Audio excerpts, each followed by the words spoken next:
Hi students, welcome to today class. In a previous class, we discussed what is the concept of tabulation. Tabulation concept na previous class ಅಲ್ಲಿ ನಾವು discuss ಮಾಡಿದ್ವಿ. ಹಾಗಾದರೆ ಟ್ಯಾಬುಲೇಷನ್ ಕಾನ್ಸೆಪ್ಟ್ನ ಅರ್ಥ ಮಾಡ್ಕೊಂಡ್ಮೇಲೆ next ಅದರಲ್ಲಿ objectives of ಟ್ಯಾಬುಲೇಷನ್ ಕೂಡ discuss ಮಾಡಿದ್ವಿ. What are the objectives in tabulation. Next parts of a ಟೇಬಲ್ನ ಡಿಸ್ಕಸ್ ಮಾಡೋಣ ಅಂತ ಹೇಳಿದ್ದೆ, ನೆನಪಿದೆನಾ? ಹಾಗಾದರೆ ಇವತ್ತಿನ ಕ್ಲಾಸಲ್ಲಿ ನಾನು ಪಾರ್ಟ್ಸ್ ಆಫ್ ಎ ಟೇಬಲ್ನ ಡಿಸ್ಕಸ್ ಮಾಡ್ತಾ ಹೋಗ್ತೀನಿ. ಹಾಗಾದರೆ ಟ್ಯಾಬುಲೇಷನಲ್ಲಿ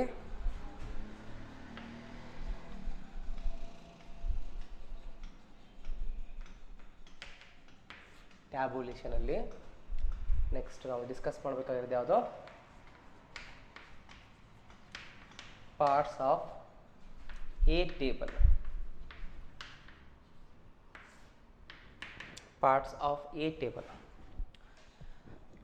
ಆಫ್ ಎ ಟೇಬಲ್ ಅನ್ನೋ ಏನು ಕಾನ್ಸೆಪ್ಟ್ಸ್ ಇದೆ, ಟ್ಯಾಬುಲೇಷನ್ ಲಾಸ್ಟ್ ಕ್ಲಾಸಲ್ಲಿ ನಾವು ಅರ್ಥ ಮಾಡ್ಕೊಂಡಾಗ ಟ್ಯಾಬುಲೇಷನ್ ಅಂದರೆ ಏನು? Is a process of systematic arrangement of the classified data in rows and columns in the form of a table. ಒಂದು ಟೇಬಲ್ ಫಾರ್ಮಲ್ಲಿ ರೋ ವೈಸು ಮತ್ತು ಕಾಲಮ್ ವೈಸು ನಾವು ಡಾಟಾನ ಸಿಸ್ಟಮೆಟಿಕ್ಕಾಗಿ ಒಂದು ಅರೇಂಜ್ ಮಾಡೋಂಥ ಒಂದು ಪ್ರೋಸೆಸ್ನ ನಾವು ಟ್ಯಾಬುಲೇಷನ್ ಅಂತೇಳಿ ಕರಿತಾ ಹೋದ್ವಿ, ನೆನಪಿರಬೇಕಲ್ವಾ? ಹಾಗಾದರೆ ಇಲ್ಲಿ ಒಂದು ಟೇಬಲ್ ಫಾರ್ಮಲ್ಲಿ ಇರಬೇಕು ಟ್ಯಾಬುಲೇಷನ್ ಅನ್ನೋದು. ಹಾಗಾಗಿ ಆ ಟೇಬಲ್ ಫಾರ್ಮಲ್ಲಿ ಇರಬೇಕು ಅಂತ ಹೇಳ್ತಿದ್ದೇವಲ್ಲ, ಆ ಟೇಬಲ್ಲಿಗೆ ಯಾವೆಲ್ಲ ಪಾರ್ಟ್ಸ್ ಇರಬೇಕು ಅಂತ ನಾವು ಇವತ್ತಿನ ಕ್ಲಾಸಲ್ಲಿ ನೋಡೋದನ್ನು parts of a table. Tabulation ಅಂದರೆ ಏನು? ಡಾಟಾನ ಸಿಸ್ಟಮೆಟಿಕ್ಕಾಗಿ ರೋ ವೈಸು ಕಾಲಮ್ ವೈಸು ಟೇಬಲಲ್ಲಿ ಪ್ರೆಸೆಂಟೇಷನ್ ಮಾಡ್ತೀವಿ. ಹಾಗಾದರೆ ಆ ಟೇಬಲಲ್ಲಿ ಯಾವೆಲ್ಲ ಪಾರ್ಟ್ ಇರಬೇಕು ಅಂತ ಇವತ್ತು ನೋಡ್ತಾ ಹೋಗೋಣ. ಎ ಟೇಬಲ್, ಒಂದು ಟೇಬಲಲ್ಲಿ ಯಾವೆಲ್ಲ ಪಾರ್ಟ್ಸ್ ಇರಬೇಕು, ಓಕೆನಾ? ಇದು ಇಂಪಾರ್ಟೆಂಟ್ ಅಂತಲೂ ಹೇಳ್ಬೋದು, ಈಸಿ ಅಂತಲೂ ಹೇಳ್ಬೋದು ನಿಮಗೆ. It is A easy concepts and also important concept. Next, the various parts of the table R depending on the nature and scope of the data. ಏನು ಹೇಳ್ತಾ ಇದ್ದಾರೆ? A various parts of the table R depending on the nature and scope of the data. ಹಾಗಾದರೆ ನಾವು ಇಲ್ಲಿ different ಪಾರ್ಟ್ಸ್ನ ಏನು ಟೇಬಲಲ್ಲಿ ನಾವು study ಮಾಡಬೇಕು ಅಂತ ಇದ್ದೀವಿ, ಆ ಎಲ್ಲ ಡಿಫ್ರೆಂಟ್ ಪಾರ್ಟ್ಸ್ಗಳು ಒಂದು ಕಲೆಕ್ಟ್ ಮಾಡಿದಂಥ ಡಾಟಾ ನೇಚರು ಮತ್ತು ಅದರ ಸ್ಕೋಪ್ ಬೇಸ್ ಮೇಲೆ ಡಿಪೆಂಡ್ ಆಗಿರುತ್ತೆ ಅಂತ ಹೇಳ್ತಾ ಇದ್ದಾರೆ. ಓಕೆ, ಒಟ್ಟು ಆ ಡಾಟಾ ಸ್ಕೋಪು ನೇಚರ್ ಬೇಸ್ ಮೇಲೆ ನಾವು ಡಿಫ್ರೆಂಟ್ ಪಾರ್ಟ್ಸ್ನ ನೋಡಿದ್ರು. ಜನರಲ್ಲಾಗಿ ಎಲ್ಲ ಒಂದು ಕಾನ್ಸೆಪ್ಟಿಗೂ ನಾವು ಯಾವೆಲ್ಲ ಪಾರ್ಟ್ಸ್ಗಳನ್ನು ನಾವು ನೋಡ್ಬೋದು ಅಂತ ನೋಡ್ತಾ ಹೋದಾಗ, ನಂಬರ್ 1 ಟೇಬಲ್ ನಂಬರ್. ನಂಬರ್ 1 ಯಾವುದು? Table number. Number 2 title of the table. Title of the table. Third one, head note or subtitle. Head note or subtitle. Captions.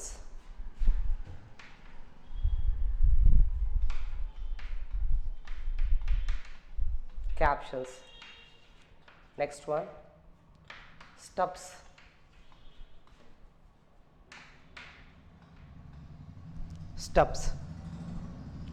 Next, body of the table.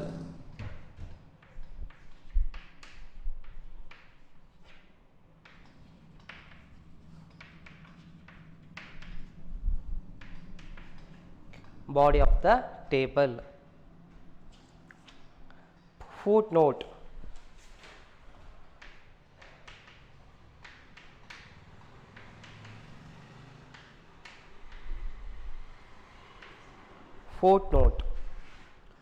Next, last, sources. Last one is sources. Okay, here different parts of the table. Here totally given that 8 parts. Number 1, table number. Number 2, title of the table. Title of the table. Number 3, head note or subtitle. Number 4, captions. Number 5, stubs. Number 6, body of the table. Next one, footnote. Last one, source. So here there are divided 8 parts of the table. In the 8 parts of the table, here first one is table number. Then table number. A number should be given to each and every table. Number should be given each and every table. The number should be given each and every table in order to distinguish and also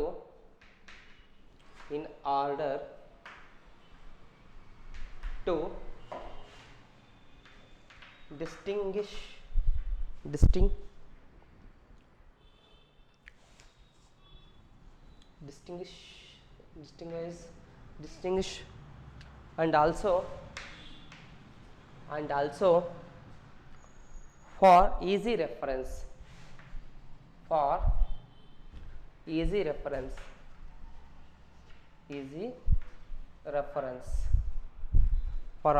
reference full stop.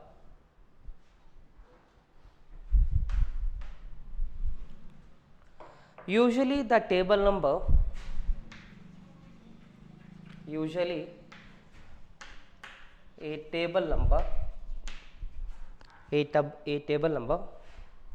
is written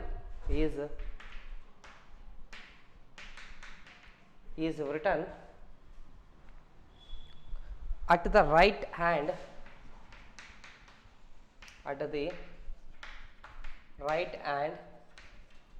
right hand corner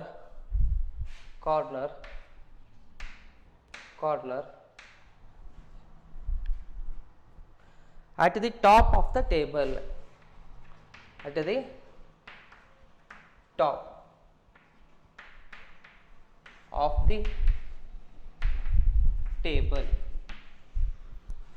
okay, ಟೇಬಲಿನ ಪಾರ್ಟ್ಸ್ಗಳಲ್ಲಿ ಮೊದಲನೇ part ಯಾವುದು? Table number ಅಂತ. ಹಾಗಾದರೆ ಟೇಬಲಿಗೆ ನಾವು number ಕೊಡಬೇಕಂತೆ, ಅದನ್ನೇ ಹೇಳ್ತಾ ಹೋಗ್ತಾರೆ ನೋಡಿ. A number should be given. ನಾವು ಒಂದು ನಂಬರ್ನ ಕೊಡಬೇಕಾಗತ್ತೆ. Should be given each and every table. ಪ್ರತಿಯೊಂದು ಬೇರೆ ಬೇರೆ ಟೇಬಲಿಗೆ ನಂಬರ್ಗಳನ್ನು ಕೊಡಬೇಕು. ಯಾವುದಕ್ಕೋಸ್ಕರ ಕೊಡಬೇಕು? In order to distinguish and also for easy reference. ಅಂದರೆ ನಾವು ಕಲೆಕ್ಟ್ ಮಾಡಿರೋಂಥ ಡಾಟಾನ, ಡಿಫ್ರೆಂಟ್ ಇನ್ಫಾರ್ಮೇಷನ್ಗಳನ್ನು ಏನು ಕಲೆಕ್ಟ್ ಮಾಡಿರ್ತೀವಿ ಆ ಡಾಟಾನ ನಾವು ಟೇಬಲ್ಲಿ ಪ್ರೆಸೆಂಟೇಷನ್ಸ್ ಮಾಡ್ತಾ ಹೋದಾಗ, ಸೊ ಆ ಟೇಬಲ್ ಪ್ರೆಸೆಂಟೇಷನ್ಸಲ್ಲಿ ನಾವು ಒಂದೇ ಟೇಬಲ್ ಅಂತಲ್ಲ 2-3 ಟೇಬಲ್ಸ್ ಯೂಸ್ ಮಾಡಿದ್ದೀವಿ ಅಂತ ನಾವು ಜಸ್ಟ್ ಅಸ್ಯೂಮ್ ಮಾಡಿದಾಗ, ಹಾಗಾದರೆ table number 1, table number 2, table number 3 ಅಂತ ಈ ನಂಬರ್ಸ್ಗಳನ್ನು ಕೊಟ್ಟಿದ್ದೀವಿ. ಟೇಬಲ್ ನಂಬರ್ 1 ಸೇಲ್ಸಿಗೆ ರಿಲೇಟೆಡಾಗಿ ಇಂಡಿಕೇಟ್ ಮಾಡುತ್ತೆ. ಟೇಬಲ್ ನಂಬರ್ 2 ಅನ್ನೋದು ಪರ್ಚೇಸಿಗೆ ರಿಲೇಟೆಡ್ ಆಗುತ್ತೆ. ಟೇಬಲ್ ನಂಬರ್ 3 ಅನ್ನೋದು ಪ್ರಾಫಿಟ್ ಕಾನ್ಸೆಪ್ಟ್ನ ಇಂಡಿಕೇಟ್ ಮಾಡುತ್ತೆ ಅಂತೇಳಿ ಒಂದು ಐಡೆಂಟಿಫಿಕೇಷನ್ಗೋಸ್ಕರ ನಂಬರ್ನ ಕೊಟ್ಟಿದ್ದೀವಿ ಅಂತ ಅಂದ್ಕೊಳ್ಳಿ, ಅಸ್ಯೂಮ್ ಮಾಡಿ. ಈ ರೀತಿ ಈಚ್ ಆ್ಯಂಡ್ ಎವರಿ ಪ್ರತಿಯೊಂದಕ್ಕೂ ಈಚ್ ಆ್ಯಂಡ್ ಎವರಿಗೂ ನಾವು 1, 2, 3 ಅಂತ ಈ ಥರ ನಂಬರ್ಗಳನ್ನು ಕೊಟ್ಟಿದ್ದೀವಿ. ಹಾಗಾದರೆ ಇದು ಕೊಟ್ಟಿರೋದು ಯಾವುದಕ್ಕೋಸ್ಕರ? Distinguish and also for easy reference. ಅಂದರೆ ಐಡೆಂಟಿಫೈ ಮಾಡಬೇಕು. ಟೇಬಲ್ 1 ಅನ್ನೋದು ಸೇಲ್ಸು, ಟೇಬಲ್ 2 ಅನ್ನೋದು ಪರ್ಚೇಸು, ಟೇಬಲ್ 3 ಅನ್ನೋದು ಪ್ರಾಫಿಟ್ಟು. ಟೇಬಲ್ 2 ಅಲ್ಲಿರೋದಕ್ಕೂ ಟೇಬಲ್ 1 ಅಲ್ಲಿರೋದಕ್ಕೂ ವ್ಯತ್ಯಾಸ ಏನು? ಟೇಬಲ್ 1 ಸೇಲ್ಸಿಗೆ ಅಷ್ಟೇ ರಿಲೇಟೆಡ್ ಇರುತ್ತೆ, ಟೇಬಲ್ 2 ಪರ್ಚೇಸಿಗೆ ರಿಲೇಟೆಡ್ ಇರುತ್ತೆ. ಈ ರೀತಿ ಒಂದು ಡಿಫ್ರೆನ್ಸ್ ಗೊತ್ತಾಗೋದಕ್ಕೋಸ್ಕರ, ಆಮೇಲೆ ಆ ಪರ್ಟಿಕ್ಯುಲರ್ ಕಾನ್ಸೆಪ್ಟು ಟೇಬಲ್ 1 ಯಾವುದನ್ನು ಐಡೆಂಟಿಫೈ ಮಾಡುತ್ತೆ ಅನ್ನೋದಕ್ಕೂ ಹೇಳೋದಕ್ಕೋಸ್ಕರ ನಾವು ನಂಬರ್ಸ್ಗಳನ್ನು ಅಲಾಟ್ ಮಾಡಬೇಕಾಗುತ್ತೆ. ಈ ರೀತಿ ನಂಬರ್ಸ್ಗಳನ್ನು ಅಲಾಟ್ ಮಾಡಿ ಒಂದು ರೆಫರೆನ್ಸ್ನ ತೊಗೊಳೋದಕ್ಕೋಸ್ಕರ ಒಂದು ಟೇಬಲಲ್ಲಿ ಒಂದು ಪಾರ್ಟ್ ಇರುತ್ತೆ, ಅದೇ ಟೇಬಲ್ ನಂಬರ್. ಟೇಬಲಿಗೆ ನಂಬರ್ ಕೊಡೋದೇ ಒಂದು ಪಾರ್ಟ್, ಹಾಗಾಗಿ ಮುಂದೆ ಹೇಳ್ತಾ ಹೋಗ್ತಾರೆ, usually A table number is return at the right hand corner at the top of the table. ಯಾವಾಗಲೂ ಇಲ್ಲಿ ಯೂಶುವಲ್ ಆಗಿ ಟೇಬಲಿಗೆ ಅಂತ ಈ ನಂಬರ್ಗಳನ್ನು ಕೊಡ್ತಾ ಹೋಗ್ತಾರಲ್ಲ, ಅದು ಕೊಡುವಂಥ ನಂಬರ್ಗಳು ರೈಟ್ ಹ್ಯಾಂಡಲ್ಲಿ ಕಾರ್ನರಲ್ಲಿ at the top of the ಟೇಬಲಲ್ಲಿ ಇರುತ್ತೆ. ಟೇಬಲ್ ಈಗ ಎಕ್ಸಾಂಪಲ್ ಇದೇ ಟೇಬಲ್ ಅಂತ ನಾವು ಅಸ್ಯೂಮ್ ಮಾಡಿದಾಗ ಈ ಟೇಬಲಲ್ಲಿ ರೈಟ್ ಹ್ಯಾಂಡ್ ಸೈಡು ಟಾಪ್ ಲೆವೆಲಲ್ಲಿ ಇಲ್ಲಿರುತ್ತೆ, ಅಂದರೆ ಇಲ್ಲಿ ಟೇಬಲ್ ನಂಬರ್ ಇರುತ್ತೆ ಅಂತ ಹೇಳ್ತಾ ಇದ್ದಾರೆ.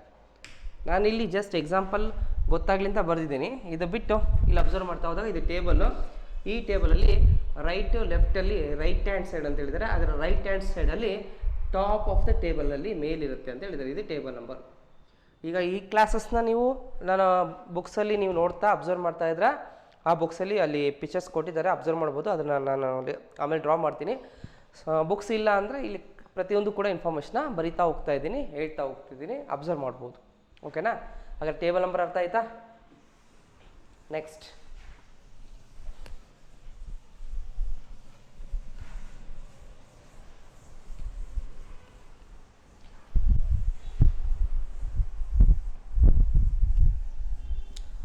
ಟೇಬಲ್ ನಂಬರ್ ಆಯ್ತಲ್ವಾ? ಫಸ್ಟ್ ಹಾಗಾದ್ರೆ ಇಲ್ಲಿ ಒಂದು example ತಗೊಂಡಿರ್ತೀನಿ ಟೇಬಲಿಗೆ.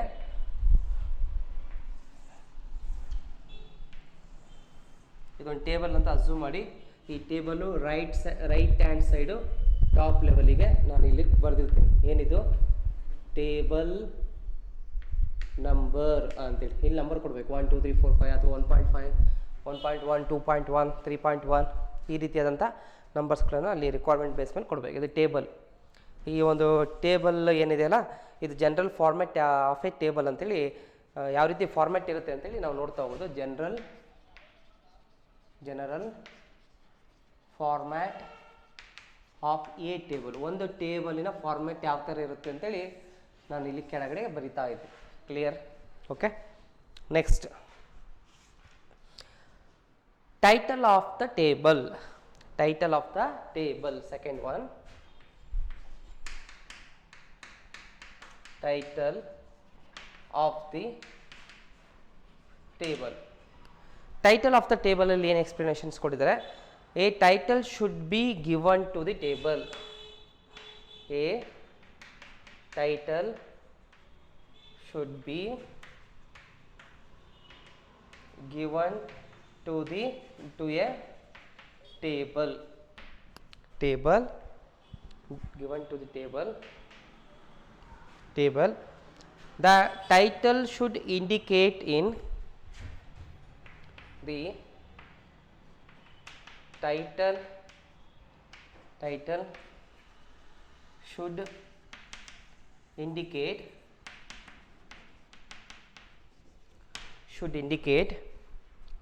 in short of the contents.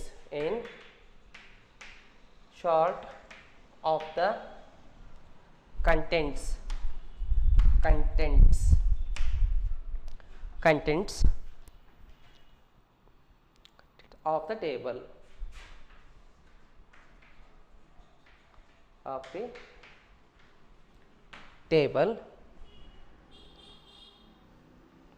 Which will be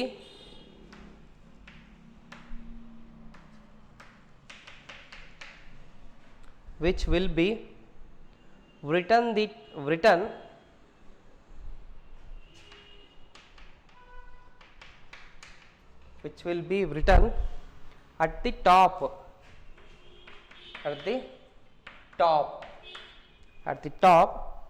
in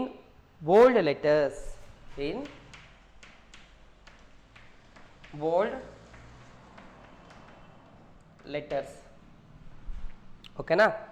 ಹಾಗಾದ್ರೆ ಇಲ್ಲಿ ಅಬ್ಸರ್ವ್ ಮಾಡ್ತಾ ಹೋದಾಗ ಟೇಬಲ್ ನಂಬರ್ ಕೊಡೋದು ಗೊತ್ತಾಯಿತು. ಹಾಗಾದ್ರೆ ಆ ಟೇಬಲಿಗೆ ಟೈಟ್ಲ್ ಕೊಡಬೇಕಂತೆ. A title should be given to the table. The title should indicate. ಹಾಗಾದ್ರೆ ಟೇಬಲಿಗೆ ಟೈಟ್ಲ್ ಕೊಡಬೇಕು. ಆ ಟೈಟ್ಲ್ ಶುಡ್ ಇಂಡಿಕೇಟ್. ಏನು ಇಂಡಿಕೇಟ್ ಮಾಡ್ತಾರೆ? Short of the contents. ಇಲ್ಲಿ ಏನೇ ಕಂಟೆಂಟ್ಸ್ ಇದ್ರೂ ಅದು ವೆರಿ ಶಾರ್ಟ್ ಇರುತ್ತೆ ಅಂತ ಹೇಳಿದ್ದಾರೆ. ಭಾಳ ಸಣ್ಣದಾಗಿರುತ್ತೆ, ಬಿಗ್ ಆಗಿರಲ್ಲ. ಸೆಂಟೆನ್ಸ್ ವೈಸ್ ಭಾಳ ಸ್ಟೇಟ್ಮೆಂಟ್ ವೈಸ್ ಇರಲ್ಲ, ಶಾರ್ಟಾಗಿ ಕಂಟೆಂಟ್ಸ್ಗಳನ್ನು ಹೊಂದಿರುತ್ತೆ. Contents of the table which will be return at the top. ಇದನ್ನು ಎಲ್ಲಿ ಈಗ ಶಾರ್ಟ್ ಆಗಿರೋಂಥ ಕಂಟೆಂಟ್ನ ಎಲ್ಲಿ ಬರೀತಾರೆ ಅಂದರೆ ರಿಟರ್ನ್ ಅಟ್ ದಿ ಟಾಪ್ ಸೀದಾ ಮೇಲೆ. ಈ ಟೇಬಲ್ ಅಂದರೆ ಟೇಬಲ್ನಿನ ಟಾಪ್ ಮೇಲೆ. ಇನ್ನು ಬೋಲ್ಡ್ ಲೆಟರಲ್ಲಿ ಬರೀತಾರೆ ಅಂತ ಹೇಳಿದ್ದಾರೆ. ಬೋಲ್ಡ್ ಲೆಟರ್ ಅಂದರೆ ಏನು? ದಪ್ಪಕ್ಷರದಲ್ಲಿ ಟೈಟಲ್ನ ಬರಿತಾ ಹೋಗ್ತಾರೆ. ಸೊ ಹಾಗಾದರೆ ನಾವು ಕೂಡ ಟೈಟಲ್ನ ಟಾಪ್ ಲೆವೆಲಿಗೆ, ರೈಟ್ ಟು ಲೆಫ್ಟ್ ಅಂತ ಹೇಳಿಲ್ಲ ಅಂದರೆ ಅದು ಮಿಡಲ್ ಅಂತ ಅರ್ಥ ಮಾಡ್ಕೊಳ್ಳಿ. ಹಾಗಾದರೆ ಟೈಟಲ್ ನೋಡಿ, ನಾವು ದಪ್ಪಕ್ಷರದಲ್ಲಿ ಅವ್ರು ಹೇಳಿರೋಂಥ ಬೋಲ್ಡ್ ಲೆಟರಲ್ಲಿ ಟಾಪಲ್ಲಿ ನಾವು ಈ ಟೈಟಲ್ನ ಇಲ್ಲಿ ಬರೀಬೇಕು ಅಂತ ಹೇಳಿದೆವು. ಯಾವ್ದಾದ್ರು ಒಂದು ಟೇಬಲಿಗೆ ಒಂದು ಟೈಟ್ಲ್ ಇರುತ್ತೆ. ಆ ಇರೋಂಥ ಟೈಟ್ಲ್ ಹೇಗಿರ್ಬೇಕಂದ್ರೆ ಶಾರ್ಟ್ ಆಗಿರಬೇಕು. ಕಂಟೆಂಟ್ಸ್ಗಳು ನಾವು ಟೈಟ್ಲ್ ಈ ಟೇಬಲ್ ನೋಡಿದರೆ ಯಾವುದಕ್ಕೆ ರಿಲೇಟೆಡ್ ಇದೆ? ಪಾಪ್ಯುಲೇಷನಿಗೆ ರಿಲೇಟೆಡ್ ಇದೆ. ಆ ಟೈಟ್ಲ್ ಪಾಪ್ಯುಲೇಷನ್ ಅಂತ ಅಂದ್ಕೊಳ್ಳಿ, ಕೆಳಗಡೆ ಎಲ್ಲ ಇರೋಂಥ ಇನ್ಫಾರ್ಮೇಷನ್ಸು ಏನಾಗಿರುತ್ತೆ? ಪಾಪ್ಯುಲೇಷನ್ ರಿಲೇಟೆಡ್ ಇರೋಂಥ ಇರುತ್ತೆ. ಎಕ್ಸಾಂಪಲ್, ಪಾಪ್ಯುಲೇಷನ್ಸ್ ಇನ್ ಕರ್ನಾಟಕ 2000 2000 ಕರ್ನಾಟಕದಲ್ಲಿ ಎಷ್ಟು ಪಾಪ್ಯುಲೇಷನ್ಸ್ ಇದೆ ಅಂತ ಈ ರೀತಿ ಶಾರ್ಟ್ ಆ್ಯಂಡ್ ಸ್ವೀಟಾಗೆ ಒಂದು ಕಂಟೆಂಟ್ಸ್ಗಳನ್ನ ಹೊಂದಿರುವಂಥ ಟೈಟಲ್ಸ್ ಇರಬೇಕು, ಭಾಳ ಲೆಂತಿ ಇರಬಾರ್ದು ಅಂತ ಹೇಳ್ತಾ ಇದ್ದಾರೆ. ಓಕೆನಾ? ಇದು ಟಾಪ್ ಲೆವೆಲಲ್ಲಿ ಇರಬೇಕು. ಓಕೆ, ಅರ್ಥ ಆಯ್ತಾ? ಸೊ ಇದರಲ್ಲಿ ಏನು ಡೀಪಾಗೆ ನೋಡೋಂಥ ಇನ್ಫಾರ್ಮೇಷನ್ಸ್ಗಳು ಇದು ಯಾವುದು ಬರೋಲ್ಲ. ನಿಮಗೆ ಬುಕ್ಸ್ ಇಲ್ಲದೆ ಇದ್ದರೆ ಯಾರಾದರೂ ಅವರಿಗೋಸ್ಕರ ಮತ್ತು ನಾನು ಬೋರ್ಡ್ ಮೇಲೆ ಬರಿತಾ ಹೋಗ್ತಿದ್ದೀನಿ, ಅಬ್ಸರ್ವ್ ಮಾಡ್ತಾ ಹೋಗಿ. Next, head note R sub title. Next, third one, head note or subtitle. Head note or subtitle. It is a brief explanatory.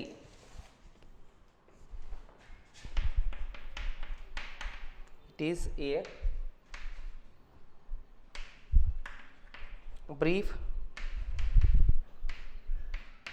explanatory note or statement given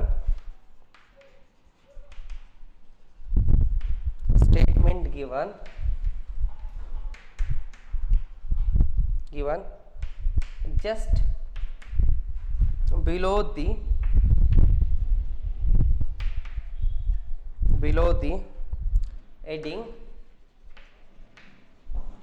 heading of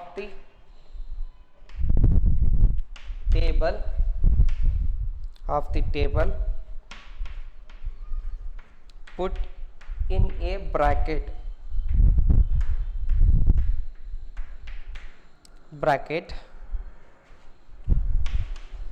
the statistical units of measurements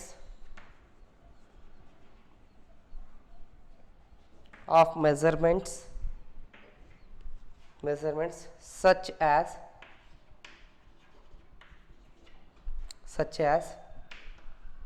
in thousands rupees,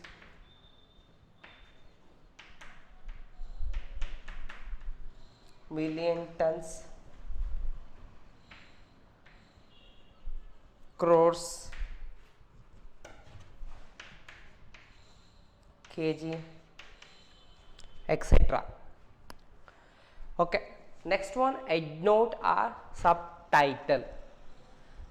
In previous we understood title, but here the next one is not title, subtitle. Another word of subtitle is head note. ಲಾಸ್ಟಿಗೆ ನಾವು ಟೈಟಲ್ನ ಕೊಡೋದನ್ನು observe ಮಾಡಿದ್ವಲ್ವಾ? ಹಾಗಾದರೆ ಇಲ್ಲಿರೋದು title ಅಲ್ಲ, title ಆದಮೇಲೆ ಮತ್ತೆ ಸಬ್ title. ಅದು ಹೇಳಿದ್ಕೊಳ್ಳಿ ಅರ್ಥ ಆಗಿರುತ್ತೆ ನಿಮಗೆ. ಸಬ್ ಟೈಟ್ಲ್ ಅಂದರೆ ಏನು, ಯಾವ ಥರ ಕೊಡ್ತಾರೆ ಅಂತೇಳಿ. ಈ ರೀತಿ ಸಬ್ ಟೈಟಲ್ಗೆ ಮತ್ತೆ ಇನ್ನೊಂದು ಹೆಸರು ನೋಡ್ತಾ ಹೋದರೆ ಹೆಡ್ ನೋಟ್ ಅಂತ ಹೇಳ್ತಾರೆ. ಹೆಡ್ಡಿಂಗ್ ಕೊಡೋದನ್ನ ಹೆಡ್ ನೋಟ್ ಅಂತೇಳಿ ಇಲ್ಲಿ ನೋಡ್ತಾ ಹೋಗ್ತೀವಿ. ಹೆಡ್ ನೋಟ್, ಹೆಡ್ಡಿಂಗ್ ಅನ್ನೋದು ಬೇಡ, ಅಲ್ಲಿ ಕೊಟ್ಟಿರೋದನ್ನು ಯೂಸ್ ಮಾಡೋಣ ಹೆಡ್ ನೋಟ್. ಹಾಗಾದರೆ ನೋಟ್ ಇರಬೇಕು, ಸ್ಮಾಲ್ ನೋಟ್, ಅದು ಹೆಡ್ ನೋಟ್ ಆಗಿರಬೇಕು. ಹಾಗಾದರೆ ಈ ಸಬ್ ಟೈಟಲ್ನ ಎಕ್ಸ್ಪ್ಲೇನ್ ಮಾಡ್ತಾ ಹೋದಾಗ ಟೇಬಲಲ್ಲಿ it is a brief explanatory note ಅಂದರೆ ಇದು ಭಾಳ ಬ್ರೀಫಾಗಿ ಎಕ್ಸ್ಪ್ಲನೇಟರಿ ಇರುತ್ತೆ. ಈ ನೋಟಲ್ಲಿ ಕ್ಲಿಯರಾಗಿ ಎಕ್ಸ್ಪ್ಲನೇಟರಿ ಕೊಡ್ತಾ ಹೋಗ್ತಾರೆ. ಆರ್ ಸ್ಟೇಟ್ಮೆಂಟ್, ಇದೊಂದು ಸ್ಟೇಟ್ಮೆಂಟ್ ಆಗಿರುತ್ತೆ. ಓಕೆನಾ? ನೋಡಿ ಮೊದಲು ನಾವು ಡಿಸ್ಕಸ್ ಮಾಡಿದಾಗ ಟೈಟ್ಲಲ್ಲಿ ಶಾರ್ಟ್ ಕಂಟೆಂಟ್ಸ್ ಇತ್ತು, ವೆರಿ ಶಾರ್ಟ್ ಕಂಟೆಂಟ್ಸ್ ಇತ್ತು, ಬ್ರೀಫ್ ಎಕ್ಸ್ಪ್ಲನೇಟರಿ ಇರಲಿಲ್ಲ. ಆ ಬ್ರೀಫ್ ಎಕ್ಸ್ಪ್ಲನೇಟರಿ ಅನ್ನೋ ಒಂದು ನೀವು ಏನಾದರೂ ಹೆಡ್ಡಿಂಗ್ ಕೊಡಬೇಕಂದ್ರೆ ಅದು ಸಬ್ ಟೈಟಲಿಗೆ ಬರಬೇಕು. ಸಬ್ ಟೈಟಲಲ್ಲಿ ಹೇಳ್ತಾ ಇದ್ದಾರೆ ನೋಡಿ, ಬ್ರೀಫ್ ಎಕ್ಸ್ಪ್ಲನೇಟರಿ ನೋಟ್ ಅದನ್ನು ಹೇಳ್ತಾ ಇದ್ದಾರೆ. ಅದು ಯಾವ ಥರ ಇರುತ್ತೆ? ಸ್ಟೇಟ್ಮೆಂಟ್ ಅಂದರೆ ಏನು? ಒಂದು ಸೆಂಟೆನ್ಸ್, ಫುಲ್ ಸೆಂಟೆನ್ಸ್ ಇರುತ್ತಲ್ವಾ, ಆ ಫುಲ್ ಸೆಂಟೆನ್ಸ್ನ ನಾವು ಇಲ್ಲಿ ಸ್ಟೇಟ್ಮೆಂಟ್ ಅಂತ ನೋಡ್ತಾ ಹೋಗ್ತೀವಿ. ಸ್ಮಾಲ್ ಇರಲ್ಲ ಸ್ಟೇಟ್ಮೆಂಟ್ಸ್ಗಳು, ಯಾವಾಗಲೂ ಸಾಮಾನ್ಯವಾಗಿ ಮೀಡಿಯಮ್ ಇರುತ್ತೆ. ಸೊ ಹಾಗಾದರೆ ಗಿವನ್ ಕೊಡ್ತಾ ಹೋಗ್ಬೇಕು. ಗಿವನ್ ಜಸ್ಟ್ ಬಿಲೋ ದಿ ಹೆಡ್ಡಿಂಗಿನ ಬಿಲೋ ಕೊಡ್ತಾ ಹೋಗ್ಬೇಕು ಅಂತ ಹೇಳ್ತಿದ್ದಾರೆ. ಯಾವಾಗ ಕೊಡಬೇಕು? Below the heading of the table. ಹಾಗಾದರೆ ಟೇಬಲಿನ ಹೆಡ್ಡಿಂಗ್ನ ಬಿಲೋ ಕೊಡಬೇಕು ಅಂತ ಹೇಳಿದ್ದಾರೆ. ಈಗ ಆಲ್ರೆಡಿ ನಾವು ಟೈಟಲ್ನ ನಾವು ಏನು ಕೊಟ್ಟಿದ್ವಿ ಪ್ರೀವಿಯಸ್ ಪಾರ್ಟು, ಇದರ ಅಂಡರಲ್ಲಿ ಇಲ್ಲಿ ನಾವು ಸಬ್ ಟೈಟಲ್, ಅದಕ್ಕೆ ಇನ್ನೊಂದು ಹೆಸರೇನು? Head note or head note. ಈ ರೀತಿಯಾಗಿ ಟೈಟಲ್ ಅಂಡರಲ್ಲಿ ಸಬ್ ಟೈಟಲ್ ಆರ್ ಹೆಡ್ ನೋಟ್ನ ಇಲ್ಲಿ ಬಿಲೋ ಆಫ್ ದ ಹೆಡ್ಡಿಂಗಿನ ಕೆಳಗೆ ಈ ರೀತಿ ಬಿಲೋ ಆಗಿ ನಾವು ಟೇಬಲಲ್ಲಿ ಬರೀಬೇಕು ಅಂತ ಹೇಳಿದ್ದಾರೆ. ಪುಟ್ ಇನ್ ಎ ಬ್ರಾಕೆಟ್, ಇದನ್ನು ಬ್ರಾಕೆಟಲ್ಲಿ ಇರಲಿ ಅಂತ ಹೇಳ್ತಿದ್ದಾರೆ. ಅದಕ್ಕೆ ನಾನು ಇಲ್ಲಿ ಬ್ರಾಕೆಟ್ ಹಾಕ್ಬಿಟ್ಟಿದ್ದೇನೆ, ಹೌದಾ? Put in a bracket the statistical units of measurements. ಈಗ ಸ್ಟ್ಯಾಟಿಸ್ಟಿಕಲಲ್ಲಿ ಕೆಲವು ಯೂನಿಟ್ಸ್ಗಳನ್ನ ನಾವು ಮೆಜರ್ ಮಾಡಬೇಕಾದ್ರೆ ಸಚ್ ಆಸ್ ಇನ್ ಥೌಸಂಡ್ಸ್ 30 ಯಾವ ಥರ ಬರೀಬೇಕು? ಅಪಾರ್ಚುಪಿಯಸ್ ಆಗಿ 30 ಥೌಸಂಡ್ಸ್ ಅಂತೇಳಿ 30 ರುಪೀಸ್ ಸಿಂಬಲ್ ಬೇಕಾದಾಗ, ಅಥವಾ ಮಿಲಿಯನ್ ಸಿಂಬಲ್ ಬೇಕಾದಾಗ, ಅಥವಾ ಟನ್ಸಲ್ಲಿ ಏನಾದರೂ ಮೆಜರ್ ಮಾಡೋದಿದ್ರೆ, ಕ್ರೋರ್ಸಲ್ಲಿ ಹೇಳೋದಾದರೆ, ಅಥವಾ ಕೆ ಜಿಯಲ್ಲಿ ಹೇಳೋದಾದ್ರೆ, ಈ ರೀತಿಯಾದಂತಹ ಒಂದು ಸ್ಟ್ಯಾಟಿಸ್ಟಿಕಲ್ ಯೂನಿಟ್ಸ್ ಮೆಜರ್ಮೆಂಟ್ಗಳು ಏನಾದರೂ ಇದ್ದರೆ ಇಲ್ಲಿ ಪ್ರೆಸೆಂಟೇಷನ್ಸ್ ಮಾಡ್ಬೋದು ಸಬ್ ಟೈಟಲ್ ಆರ್ ಹೆಡ್ ನೋಟಲ್ಲಿ ಅಂತ ಹೇಳಿದ್ದಾರೆ. ಸೊ ಇದು ಯಾವುದ್ರಲ್ಲಿ ಕೊಡಬೇಕು? ಸಬ್ ಟೈಟಲಲ್ಲಿ ಕೊಡೋ ಆಗಿಲ್ಲ. ಸಬ್ ಟೈಟಲ್ಲೇ ಈ ರೀತಿಯಾದಂಥ ಸ್ಟ್ಯಾಟಿಸ್ಟಿಕಲ್ ಯೂನಿಟ್ಸ್ನ ಮೆಜರ್ ಮಾಡೋಂಥದ್ದನ್ನು ಮಾತ್ರ ಇಲ್ಲಿ ನಾವು ಡಿಸ್ಪ್ಲೇ ಮಾಡಬೇಕು. ಥರ್ಡ್ ಸಬ್ ಟೈಟಲಲ್ಲಿ ಅಂಡರ್ ದಿ ಟೈಟಲ್ ಕೆಳಗಡೆ ಬರುತ್ತಲ್ಲ, ಸಬ್ ಟೈಟಲಲ್ಲಿ ಕೊಡಬೇಕು. ಟೈಟಲಲ್ಲಿ ಕೊಡೋ ಆಗಿಲ್ಲ. ಸಬ್ ಟೈಟಲಿಗೆ 2 ಕಡೆ ಬ್ರಾಕೆಟ್ ಯೂಸ್ ಮಾಡಬೇಕು ಅಂತ ಹೇಳಿದ್ದಾರೆ. ಇವೆಲ್ಲವೂ ಮೇನು ಪಾರ್ಟ್ಸ್ ಆಫ್ ಟೇಬಲ್ ಆಗುತ್ತೆ. ಪ್ರತಿಯೊಂದು ಟೇಬಲ್ನ ನಾವು ಪ್ರಿಪೇರ್ ಮಾಡಬೇಕಾದ್ರೆ ಇನ್ಮೇಲೆ ನೆಕ್ಸ್ಟ್ ಕ್ಲಾಸಲ್ಲಿ ನಾವು ನೋಡ್ತಾ ಹೋದಾಗ ನೀವು ಬ್ರಾಕೆಟ್ ಯೂಸ್ ಮಾಡೋದಾಗಲಿ, ಹೆಡ್ಡಿಂಗ್ ಎಲ್ಲಿ ಬರೀಬೇಕು, ಟೇಬಲ್ ನಂಬರ್ ಎಲ್ಲಿ ಬರೀಬೇಕು ಅಂತ ನಾವು ಏನು ಈ ಕ್ಲಾಸಲ್ಲಿ ಹೇಳ್ತಿದ್ದೀವಿ ಇದನ್ನು ಫಾಲೋ ಅಪ್ ಮಾಡಬೇಕು. ಓಕೆನಾ? ನೆಕ್ಸ್ಟ್ ಇದು ಹೆಡ್ ನೋಟ್ ಆರ್ ಸಬ್ ಟೈಟಲ್. ನೆಕ್ಸ್ಟ್ ಯಾವುದು ನಿಮಗೆ ಗೊತ್ತಿದೆಯಲ್ಲ? ಆಗಲೇ ಎಲ್ಲದೂ ಫಸ್ಟಿಗೆ ಬರೆದ್ಬಿಟ್ಟಿದ್ದೆ, ನೆನಪಿದೆನಾ? ಯಾವುದೆಲ್ಲ ಬರೆದಿದ್ದೀವಿ ನೋಡ್ತಾ ಹೋದ್ರಾಗ ಫಸ್ಟಿಗೆ ನೋಡಿದ್ರಿ. ನೆಕ್ಸ್ಟ್ ಬರೋದು caption, 4th one.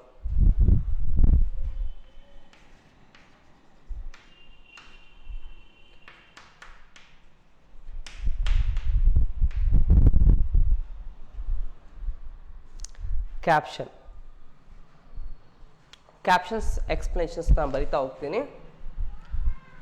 Captions column heading,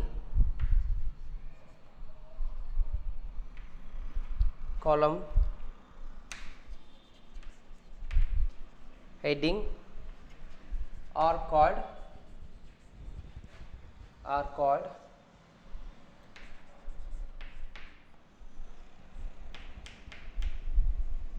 caption.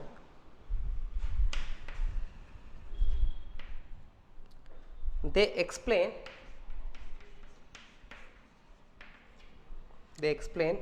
what the column represents.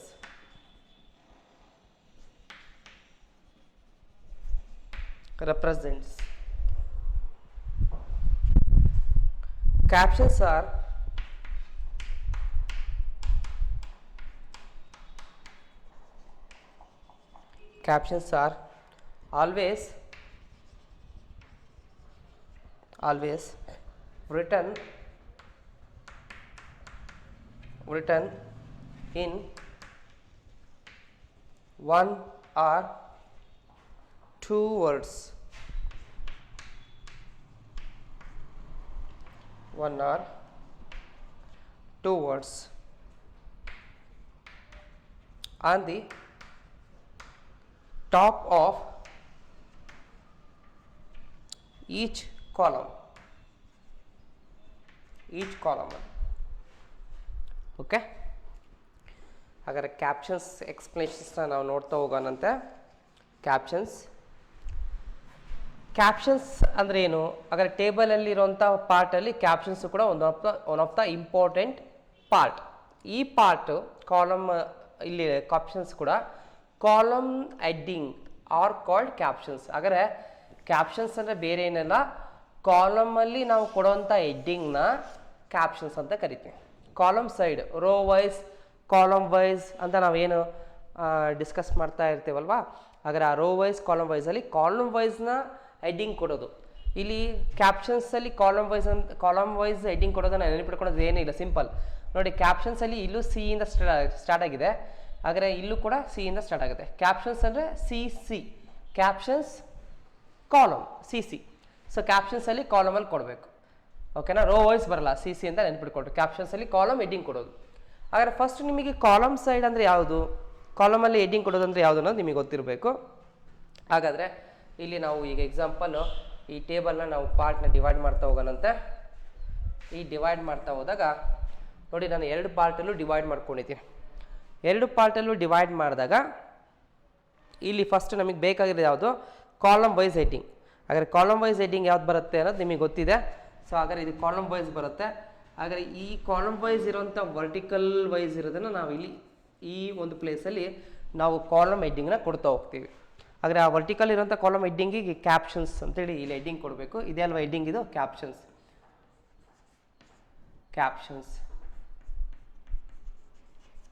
ಇದೆ. ಈ ಕ್ಯಾಪ್ಷನ್ಸಲ್ಲಿ ನಾವು ಎಂಥ ಹೆಡ್ಡಿಂಗ್ ಕೊಡ್ತಾ ಹೋಗ್ತೀವಿ, ಕಾಲಮ್ನ ಹೆಡ್ಡಿಂಗ್ ಕೊಡ್ತಾ ಹೋಗ್ತೀವಿ. ಎಂಥ ಹೆಡ್ಡಿಂಗ್ ಕೊಡ್ತಾ ಹೋಗ್ತೀವಿ, ಕಾಲಮ್ ಹೆಡ್ಡಿಂಗ್ ಕೊಡ್ತಾ ಹೋಗ್ತೇವೆ. ಸೊ ಈ ರೀತಿಯಾದಂಥ ಕಾಲಮ್ ವೈಸ್ ಹೆಡ್ಡಿಂಗ್ ಕೊಡೋದನ್ನು ಕ್ಯಾಪ್ಷನ್ಸ್ ಅಂತೇಳಿ ಕರಿತೀವಿ. Very simple. ಹಾಗಾದರೆ ಇಲ್ಲಿ ಕ್ಯಾಪ್ಷನ್ಸ್ ದೇ ಎಕ್ಸ್ಪ್ಲೇನ್. ಹಾಗಾದರೆ ಅದೇನು ದೇ ಅಂತ ಕ್ಯಾಪ್ಷನ್ಸ್ ಇಲ್ಲಿ ತೊಗೊಂಡಿದ್ದೇವಲ್ಲ, ಇದೇನು ಎಕ್ಸ್ಪ್ಲೇನ್ ಮಾಡುತ್ತೆ, explain what the column represents.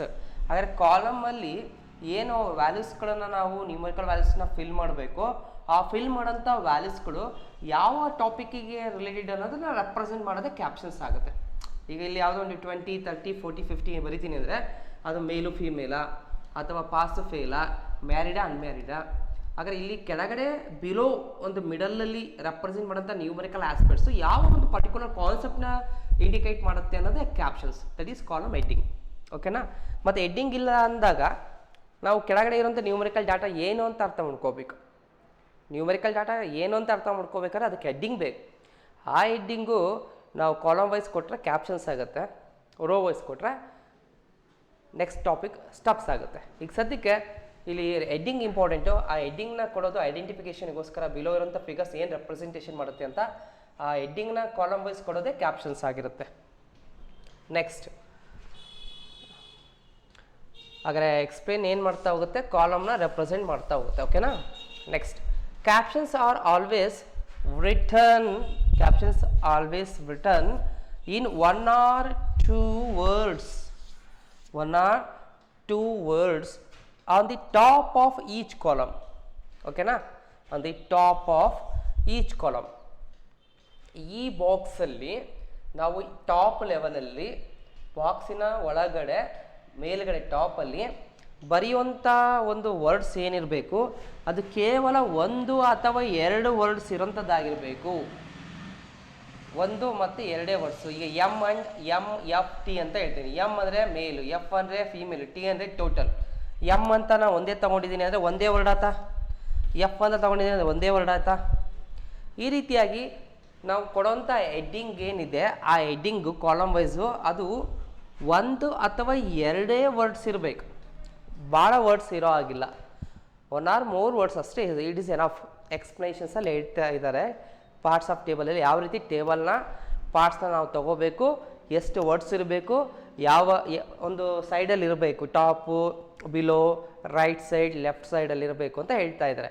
ನಾವು ಇದೇ ರೀತಿನ ಫಾಲೋ ಅಪ್ ಮಾಡಬೇಕು. ಓಕೆನಾ, ಇದನ್ನು ಕಾನ್ಸೆಪ್ಟ್ನ ಅರ್ಥ ಮಾಡಿಕೊಂಡು ಇದೇ ಪ್ರಕಾರ ಫಾಲೋ ಅಪ್ ಮಾಡಿದಾಗ ಫ್ಯೂಚರಲ್ಲಿ ನಾವೇ ಏನಾದರೂ ರಿಸರ್ಚ್ ಮಾಡಿದ್ರೆ ಡಬಲ್ ಡಿಗ್ರಿ ಮಾಡಬೇಕಾದ್ರೆ ಡಬಲ್ ಡಿಗ್ರಿ MCOM MBA ಏನಾದರೂ ನಾವು ರಿಸರ್ಚ್ ಮಾಡ್ತೀವಿ ಅಂದಾಗ ಅಲ್ಲಿ ಟ್ಯಾಬುಲೇಷನ್ನ ನಮಗೆ ಪ್ರಿಪೇರ್ ಮಾಡೋವಂಥ ಟ್ಯಾಬುಲೇಷನ್ ಕಾನ್ಸೆಪ್ಟ್ ಬಂದೇ ಬರುತ್ತೆ. ಅಲ್ಲಿ ನಾವು ಟೇಬಲ್ನ ಪ್ರಿಪೇರ್ ಮಾಡೇ ಮಾಡ್ತೀವಿ. ಯಾರೇ ಒಂದು ರಿಸರ್ಚ್ ಮಾಡ್ತಾರೆ ಅಂದರೆ ಟೇಬಲ್ ಪ್ರಿಪ್ರೇಷನ್ಸ್ ಅಲ್ಲಿ ನೀಡೆಡ್ ಇರುತ್ತೆ.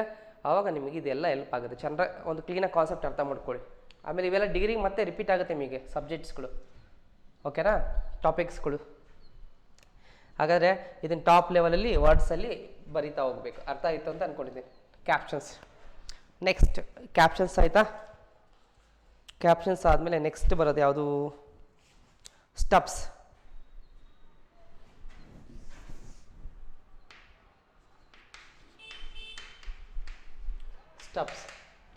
ಸ್ಟಬ್ಸ್ ಅಂದರೆ ಇಲ್ಲಿ ಕಾಲಮ್ ಹೆಡ್ಡಿಂಗ್ ಇರಲ್ಲ. ಯಾವ ಹೆಡ್ಡಿಂಗ್ ಇರುತ್ತೆ? ರೋಸ್ ಹೆಡ್ಡಿಂಗ್ ಇರುತ್ತೆ. ಅಂತ ರೋ ಹೆಡ್ಡಿಂಗ್ ಇರೋದಾಗ ನಾವು ಏನಂತ ಕರಿತೀವಿ? ಕ್ಯಾಪ್ಷನ್ಸ್ ಅಂತ ಕರೆಯಲ್ಲ, ಸ್ಟಬ್ಸ್ ಅಂತ ಕರಿತೀವಿ. ಎಂತ ಕರಿತೀವಿ?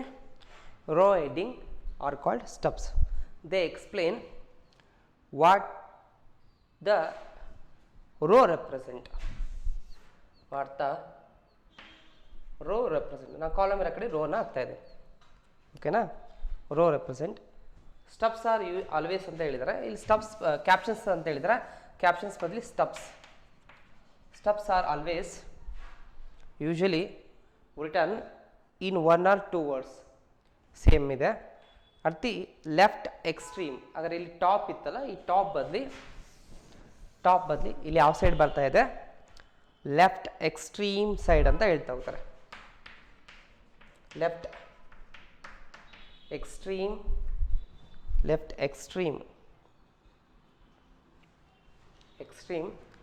side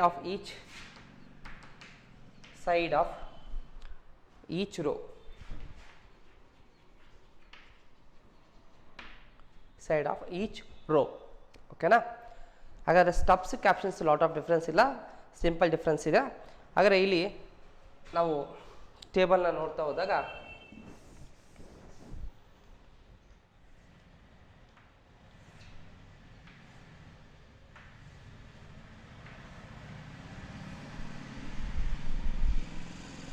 ಓಕೆನಾ, ರೋ ವೈಸ್ ಹೆಡ್ಡಿಂಗ್ ಕೊಡೋದನ್ನ ಸ್ಟಬ್ಸ್ ಅಂತ ಕರಿತೀವಿ. ಹಾಗಾದರೆ ರೋ ವೈಸ್ ಅಂದ್ರೆ ಏನು? This is row wise. ಹಾಗಾದರೆ ಇದು ರೋ ವೈಸ್ ಇದೆ ಅಲ್ವಾ? ಹಾಗಾದರೆ ಇದು ಕ್ಯಾಪ್ಷನ್ಸ್ ಆಯಿತು. ನೆಕ್ಸ್ಟ್ ಈ ಕಡೆ ಸ್ಟಬ್ಸ್ ಆಗುತ್ತೆ. ಹಾಗಾದರೆ ಇದು ಸ್ಟಬ್ಸ್. ಓಕೆನಾ? ಈ ಸ್ಟಬ್ಸ್ ನಾವು ತಗೊಂಡಾಗ ಸಬ್ ಹೆಡ್ಡಿಂಗ್ಸ್ ತಗೊತಾ ಹೋಗ್ತೀವಿ. ಸಬ್ ಹೆಡ್ಡಿಂಗ್ಸ್, ಸ್ಟಬ್ಸ್, ಹೆಡ್ಡಿಂಗ್ಸ್ ನೋಡ್ತಾ ಹೋಗ್ತೀವಿ. ಇಲ್ಲಿ ಸಬ್ ಹೆಡ್ಡಿಂಗ್ಸಿಗೆ ರಿಲೇಟೆಡ್ ಇರೋಂಥದ್ದನ್ನ ಎಂಟ್ರಿ ಮಾಡ್ತಾ ಹೋಗ್ತೀವಿ. ಸಬ್ ಎಂಟ್ರೀಸ್ ಅಂತ ಹೇಳಿದ್ದಾರೆ, ಸ್ಟಬ್ಸ್ ಎಂಟ್ರೀಸ್ ಅಂತ ಹೇಳಿದ್ದಾರೆ. ಇಲ್ಲಿ ಕ್ಯಾಪ್ಷನ್ನು, ಕಾಲಮ್ ಹೆಡ್ಡಿಂಗು, ಇಲ್ಲಿ ಸ್ಟಬ್ ಹೆಡ್ಡಿಂಗು. ಬಟ್ ಇದನ್ನು ಇಲ್ಲೇ ಬರೆಯೋ ಬದಲು ಇನ್ನೊಂದು ರೀತಿಯಾಗಿ ಎಕ್ಸ್ಟ್ರಾ ಸ್ಟಬ್ಸ್ ಎಂಟ್ರೀಸ್ ಅಂತೇಳಿ ಬುಕ್ಸಲ್ಲಿ ಕೊಟ್ಟಿದ್ದಾರೆ. ನಿಮಗೆ ಕನ್ಫ್ಯೂಷನ್ ಆಯಿತು ಅಂದರೆ ಸಿಂಪಲಾಗಿ ಏನು ಮಾಡಿ, ಇದು ಸ್ಟಬ್ ಹೆಡ್ಡಿಂಗ್ಸ್ ಅಂತ ತೊಗೊಂಡ್ಬಿಡ್ರಿ ಇದಿಷ್ಟು. ಓಕೆನಾ? ಇದು ಸಬ್ ಹೆಡ್ಡಿಂಗ್ಸ್. ಇದು ಸಬ್ಬಲ್ಲಿ ಏನು ಹೆಡ್ಡಿಂಗ್ನ ಕೊಡ್ತೀವಿ ಅದೇ ಎಂಟ್ರೀಸ್ ಆಗ್ತಾ ಹೋಗುತ್ತೆ. ಈ ರೀತಿಯಾಗಿ ನಾವು ಕೊಟ್ಟಿರೋದು ರೋ ವೈಸ್. ಇದು ರೋ ವೈಸ್ ತಾನೆ?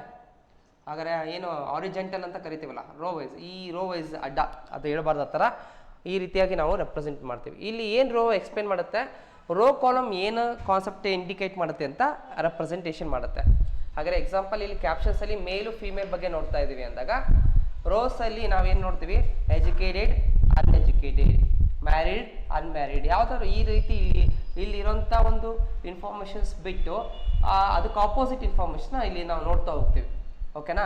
ಸೊ ಈ ರೀತಿ ಇನ್ಫಾರ್ಮೇಷನ್ಸ್ಗಳನ್ನು ನಾವು ಏನು ರೆಪ್ರೆಸೆಂಟೇಷನ್ ಮಾಡ್ತಾ ಇದ್ದೀವಿ, ಈ ಒಂದು ಸ್ಟಬ್ಸ್ ಕ್ಯಾಪ್ಷನ್ಸ್ಗೆ ರಿಲೇಟೆಡ್ ಇರೋಂಥ ಇನ್ಫಾರ್ಮೇಷನ್ ಇಲ್ಲಿ ನ್ಯೂಮರಿಕಲ್ ಏನು ಫಿಲ್ ಮಾಡೋಂಥ ಕಾನ್ಸೆಪ್ಟ್ ಯಾವುದು, ಯಾವ ಇನ್ಫಾರ್ಮೇಷನು ಅಂತ ಹೇಳಿ ರೆಪ್ರೆಸೆಂಟೇಷನ್ಸ್ ಮಾಡ್ತಾ ಹೋಗೋದು. Next, stubs are always return in 1 or 2 words. ಇದು ಅಷ್ಟೇ 1 or 2 words ಅಲ್ಲಿ ಇರುತ್ತೆ. ಈಗ ತಾನು ಹೇಳಿದ್ನಲ್ಲ, ಎಜುಕೇಟೆಡ್ ಆರ್ ಅನ್ಎಜುಕೇಟೆಡ್ ಅಂದರೆ ಇ ಅಂದರೆ ಎಜುಕೇಟೆಡ್, ಯು ಅಂದರೆ ಅನ್ಎಜುಕೇಟೆಡ್. ಈ ರೀತಿಯಾಗಿ ನಾವು ಒಂದು ಸಿಂಗಲ್ ವರ್ಡಲ್ಲಿ ಅಥವಾ 2 wordsಲ್ಲಿ ರೆಪ್ರೆಸೆಂಟ್ ಮಾಡ್ತೀವಿ. ಬಟ್ ಇಲ್ಲಿ ಟಾಪ್ ಲೆವೆಲಲ್ಲಿ ಇರಲ್ಲ. ಇದು on the left extreme side. ಇದು ಲೆಫ್ಟ್ ಸೈಡ್ ಇರುತ್ತೆ, extreme side of each row ಅಂತ ಹೇಳಿದ್ದಾರೆ ನೋಡಿ. ಇದು ರೈಟ್, ಆಗ ಇದು ಲೆಫ್ಟ್. ಈ ಕಡೆ ಲೆಫ್ಟ್ ಸೈಡ್ ಈ ರೀತಿಯಾಗಿ ಒಂದು ಎಕ್ಸ್ಟ್ರೀಮ್ ಸೈಡ್ನ ನಾವು ರೆಪ್ರೆಸೆಂಟೇಷನ್ ಮಾಡ್ತೀವಿ, ಲೆಫ್ಟ್ ಸೈಡ್. ಇದನ್ನೇ ನಾವು ಲೆಫ್ಟ್ ಎಕ್ಸ್ಟ್ರೀಮ್ ಸೈಡ್ ಅಂತೇಳಿ ನಾವು ರೋವನ್ನು, ಪ್ರತಿಯೊಂದು ಈಚ್ ರೋಗಳನ್ನು ನಾವು ಎಷ್ಟು ರೋಗಳು ಬೇಕು ಈ ರೀತಿ ರೋಗಳನ್ನು ನಾವು ಹಿಂಗೆ ಕಾಲಮು ರೋ ಮಾರ್ಕ್ ಮಾಡಿಕೊಂಡು ನಾವು ನೋಡ್ತಾ ಹೋಗ್ಬೋದು. ಓಕೆನಾ?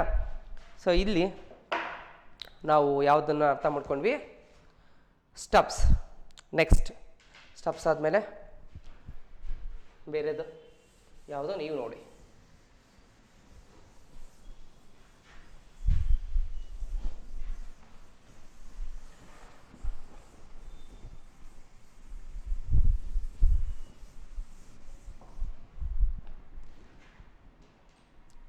ಸ್ಟೆಪ್ಸ್ ಆದಮೇಲೆ ನೆಕ್ಸ್ಟ್ ಬರೋದು body of the table. 6th one, body of the table.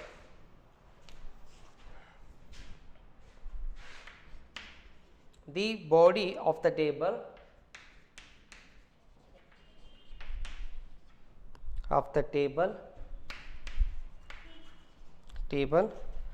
contains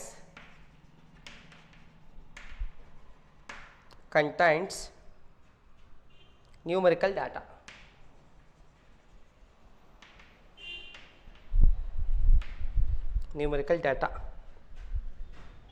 First off, the table should be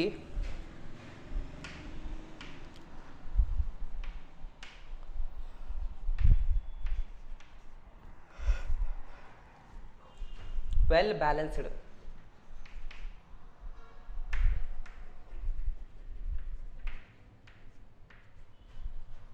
That is length,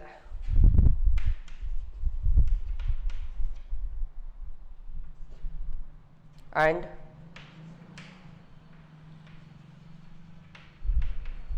breadth should have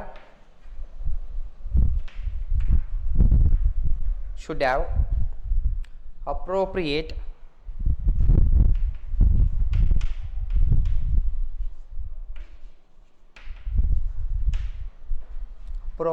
ratio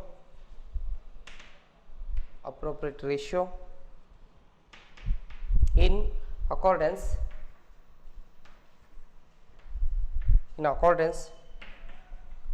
to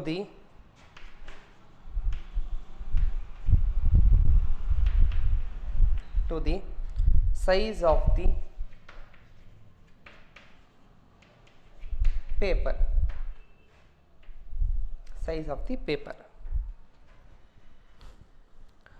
The next concept is, the next part of the table is body of the table. ಯಾವುದೋ body of the table.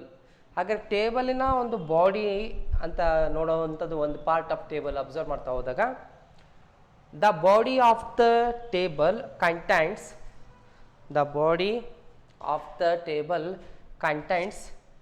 numerical data. ಹಾಗಾದ್ರೆ ಇಲ್ಲಿ ಬಾಡಿಯಲ್ಲಿ, ಟೇಬಲಿನ ಬಾಡಿಯಲ್ಲಿ ಬರೀ ಏನಿರುತ್ತೆ information, numerical data ಇರುತ್ತೆ ಅಂತ ಹೇಳಿದ್ದಾರೆ. Okay, accepted. The table should be well balanced. Table ಯಾವ ರೀತಿ ಬ್ಯಾಲೆನ್ಸ್ ಆಗಿರ್ಬೇಕಂದ್ರೆ ವೆಲ್ ಬ್ಯಾಲೆನ್ಸ್ ಆಗಿರಬೇಕು. ದಟ್ ಈಸ್ ಯಾವ ಪಾಯಿಂಟಲ್ಲಿ ಹೇಳ್ತಾ ಇದ್ದಾರೆ ಅಂದರೆ, length, ಬ್ರಿಡ್ತ್ should have appropriate ratio. Length and ಬ್ರಿಡ್ತ್ should have appropriate ratio in accordance to the size of the paper. ಅಂದರೆ ನಾವು collect ಮಾಡಿದಂಥ ಡಾಟಾನ ಪೇಪರ್ಗಳನ್ನು ಯೂಸ್ ಮಾಡಿಕೊಂಡು, ನಾವು ಪೇಪರ್ ಅಂತ ಏನು ಯೂಸ್ ಮಾಡ್ಕೊತೀವಲ್ಲ, ಶೀಟ್ಸ್ಗಳು, ಅದನ್ನು ಯೂಸ್ ಮಾಡಿಕೊಂಡು ಪ್ರೆಸೆಂಟೇಷನ್ ಮಾಡೋಕ್ಕೆ ಹೋದಾಗ ಪೇಪರಿನ ಸೈಜ್ ಏನಿದೆ, ಡಾಟಾ ಎಷ್ಟಿದೆ, ಆ ಪೇಪರಿನ ಸೈಜ್ ಬೇಸ್ ಮೇಲೆ ಒಂದು ಆ ಸೈಜ್ ಲೆಂತು ಮತ್ತು ಬ್ರಿಡ್ತು. ಲೆಂತ್ ಬಿಡ್ತು ಅಂದರೆ ಏನು ಗೊತ್ತಿದೆ ಅಲ್ಲ ವರ್ಡ್ಸ್ ಮೀನಿಂಗು, ಆ ರೀತಿಯಾದಂಥ ಲೆಂತು ಮತ್ತು ಬಿಡ್ತು. ಓಕೆನಾ? ಉದ್ದ ಮತ್ತು ಅಗಲನ ನಾವು ಪೇಪರಿನ ಸೈಜ್ ಬೇಸ್ ಮೇಲೆ ಇಟ್ಕೊಂಡು ಕರೆಕ್ಟಾಗಿ ಬ್ಯಾಲೆನ್ಸ್ ಮಾಡಿಕೊಂಡು ನಾವು ಏನು ಮಾಡಬೇಕು, ಒಂದು ಬಾಡಿ ಆಫ್ ದ ಟೇಬಲಿಗೆ ಇಂಪಾರ್ಟೆನ್ಸ್ ಕೊಟ್ಟಿರಬೇಕು ಅಂತ ಹೇಳ್ತಿದ್ದಾರೆ.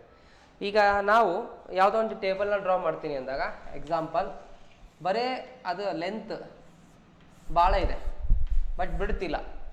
ಆ್ಯಕ್ಚುಲಿ ಬಿಡ್ತು ಒಂದು ಇಷ್ಟ ಇದ್ದರೆ ಅದಕ್ಕೊಂದು ಸೂಟೇಬಲ್ ಅನಿಸುತ್ತೆ. ಬರೀ ಬಿಡ್ತು ಕಡಿಮೆ ಇದೆ, ಅಗಲ ಕಮ್ಮಿ ಇದೆ, ಉದ್ದ ಜಾಸ್ತಿ ಇದೆ, ಇದನ್ನು ವೆಲ್ ಬ್ಯಾಲೆನ್ಸ್ ಅಂತ ಹೇಳಿ ಕರೆಯಲ್ಲ. ಆದರೆ ರಿಮೈನಿಂಗ್ ಸ್ಪೇಸ್ ಏನಾಗ್ಬಿಡ್ತು, ಬ್ಲ್ಯಾಂಕ್ ಆಯ್ತು. ಈ ಒಂದು ಪೇಪರ್ ಅಂದರೆ ಇದೆಲ್ಲ ಬ್ಲ್ಯಾಂಕ್ ಆಗ್ಬಿಡ್ತು. ಇಷ್ಟನ್ನೇ ನಾವು ಯೂಸ್ ಮಾಡ್ಕೊಂಡ್ವಿ. ಇದಿಷ್ಟು ಒಂದು ಪೇಪರ್ ಅಂದಾಗ ಇಲ್ಲಿರೋಂಥ ಲೆಂತು ಇಲ್ಲಿರೋಂಥ ಬಿಡ್ತನ್ನ ಕರೆಕ್ಟ್ ಸೈಜ್ನ ನೋಡಿಕೊಂಡು ಆ ಸೈಜ್ ಬೇಸ್ ಮೇಲೆ ಅಪ್ರೋಪ್ರಿಯೇಟಾಗಿ ಕ್ಲೀನಾಗಿ ನಾವು ಒಂದು ಬಾಡಿಗೆ ಏನು ಬೇಕು ಕ್ರಿಯೇಟ್ ಮಾಡ್ಕೋಬೇಕು ಅಂತ ಹೇಳಿದ್ದಾರೆ. ಈಗ ಎಕ್ಸಾಂಪಲ್ ಇಲ್ಲೇ ಇದೆ ನೋಡಿ. ಸೊ ಉದ್ದ ಅಗಲ ಒಂದು ಈಕ್ವಲ್ ಆಗಿದೆ, ಒಂದು ಅಪ್ರೋಪ್ರಿಯೇಟ್ ಒಂದು ಸೂಟೇಬಲ್ ಕರೆಕ್ಟ್ ವೇಯಲ್ಲಿ ನಾವು ಮಾಡಿದ್ದೀವಿ ಅಂತ ನಾವು ಇಲ್ಲಿ ಹೇಳ್ಬೋದು. ಈ ರೀತಿಯಾಗಿ ನಾವು ನೋಡಿದಾಗ ಇದರಲ್ಲಿ ಬಾಡಿ ಅಂದರೆ ಯಾವುದಲ್ಲ, ಇಲ್ಲಿ ಕ್ಯಾಪ್ಷನ್ಸ್ ವೈಸು ಸ್ಟೆಪ್ಸ್ ವೈಸು ಕೊಟ್ಟಿರೋಂಥ ಹೆಡ್ಡಿಂಗ್ಸ್ ಏನಿದೆ ಅದರ ಅಂಡರಲ್ಲಿ ನಾವು ಒಂದು ವ್ಯಾಲ್ಯೂಸ್ಗಳನ್ನ ರೆಪ್ರೆಸೆಂಟ್ ಮಾಡೋಂಥ ಈ ಒಂದು ಬಾಕ್ಸಲ್ಲಿ ಮಾಡೋಂಥದ್ದನ್ನು ಮಿಡಲ್ ಈಗ ಇಲ್ಲಿದೆ ಅಲ್ಲ, this is called A body of the table ಅಂತೇಳಿ ಕರಿತಾ ಹೋಗ್ತೀವಿ. ಎಂತ ಕರಿತಾ ಹೋಗ್ತೀವಿ, ಬಾಡಿ ಆಫ್ ದ ಟೇಬಲ್. ಇದೇ ಬಾಡಿ ಆಫ್ ದ ಟೇಬಲ್, ಬೇರೆ ಏನಲ್ಲ. ಈ ರೀತಿ ಸ್ಟೆಪ್ಸ್ ಕ್ಯಾಪ್ಷನ್ಸ್ ವೈಸು ಎಕ್ಸಾಂಪಲ್ ಕ್ಯಾಪ್ಷನ್ಸಲ್ಲಿ ನಾನು ಏನೋ ಕೊಟ್ಟಿರ್ತೀನಪ್ಪ, ಪಾಪ್ಯುಲೇಷನ್ ಮೇಲು ಫೀಮೇಲು. ಹಾಗಾದರೆ ಇಲ್ಲಿ ಎಜುಕೇಷನ್ನು, ಅಲ್ಲಿ ಎಜುಕೇಟೆಡ್ ಅನ್ಎಜುಕೇಟೆಡ್. ಎಜುಕೇಟೆಡ್ ಇರೋಂಥ ಮೇಲ್ ಎಷ್ಟಿದ್ದಾರೆ, ಅನ್ಎಜುಕೇಟೆಡ್ ಇರೋಂಥ ಮೇಲ್ ಎಷ್ಟಿದ್ದಾರೆ, ಎಜುಕೇಟೆಡ್ ಅಂತ ವುಮೆನ್ ಎಷ್ಟಿದ್ದಾರೆ, ಅನ್ಎಜುಕೇಟೆಡ್ ಎಷ್ಟಿದ್ದಾರೆ, ಟೋಟಲ್ ಎಷ್ಟು ಅಂತ ಈ ರೀತಿ ಒಂದು ಕ್ಯಾಪ್ಷನ್ ಸೆಟ್ಟಿಂಗು ಮತ್ತು ಸ್ಟೆಪ್ ಸೆಟ್ಟಿಂಗ್ ಇಟ್ಕೊಂಡು ನೀವು ಒಂದು ಕರೆಸ್ಪಾಂಡಿಂಗ್ ಆಗಿ ಇನ್ಫಾರ್ಮೇಷನ್ನ ಫಿಲ್ ಮಾಡ್ತೀವಲ್ಲ, ಇಲ್ಲಿ ಏನೇ ಫಿಲ್ ಮಾಡಿದ್ರು ನ್ಯೂಮರಿಕಲ್ ನಂಬರ್ ಆಗಿರುತ್ತಲ್ವಾ, ಈ ನ್ಯೂಮರಿಕಲ್ ಡಾಟಾನ. ಸೊ ಇದನ್ನೇ ನಾವು ಇಲ್ಲಿ ಏನಂತ ಕರಿತೀವಿ, ಬಾಡಿ ಆಫ್ ದ ಟೇಬಲ್ ಅಂತ ಕರಿತೀವಿ. Body of the table. ಓಕೆನಾ, ಬಾಡಿ ಆಫ್ ದ ಟೇಬಲ್ ಗೊತ್ತಾಯಿತು ಅಂತ ಅಂದ್ಕೊಂಡಿದ್ದೀನಿ. ಮೇನ್ ಪ್ರತಿಯೊಂದು ಟೇಬಲಿಗೂ body of the table very very important ಆಗುತ್ತೆ. ಯಾಕಂದರೆ ಅಲ್ಲಿ ಫಿಗರ್ಸ್ಗಳನ್ನು ನಾವು ಒಂದು ಅಕ್ಯುರೇಟ್ ಫಿಗರ್ಸ್ಗಳನ್ನ ರೆಪ್ರೆಸೆಂಟ್ ಮಾಡ್ತೀವಿ. ಹಾಗಾಗಿ ಆ ಒಂದು ವ್ಯಾಲ್ಯೂಸ್ ನಮಗೆ ಒಂದು ಸ್ಟಡಿಗೆ ಫರ್ದರ್ ಸ್ಟಡಿಗೆ ಭಾಳ ಹೆಲ್ಪ್ ಆಗ್ತಾ ಹೋಗುತ್ತೆ. ಇದಿಷ್ಟು ನಾವು ಬಾಡಿ ಆಫ್ ದ ಟೇಬಲಲ್ಲಿ ನೋಡ್ತಾ ಹೋಗ್ತೀವಿ. Next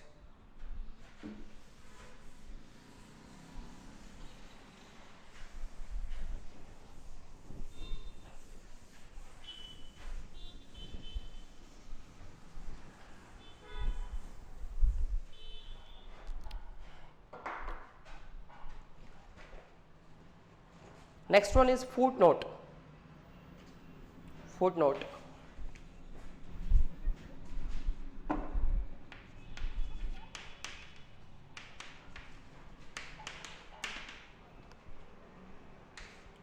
Footnote.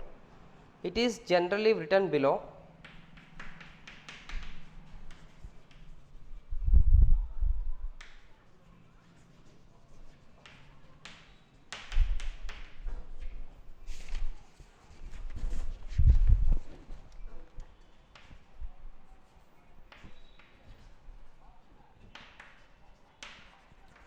the table explaining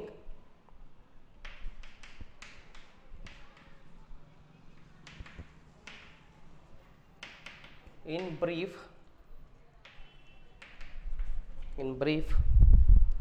and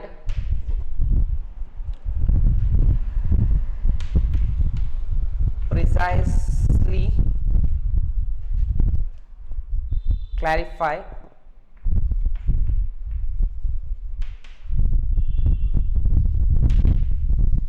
clarifying anything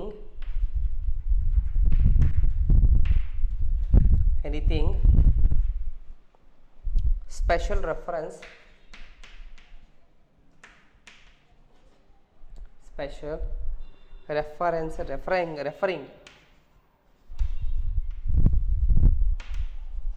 referring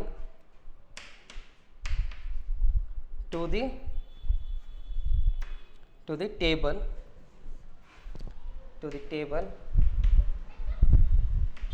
such as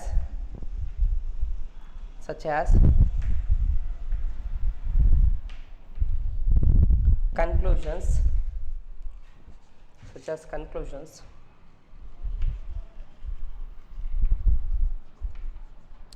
remarks,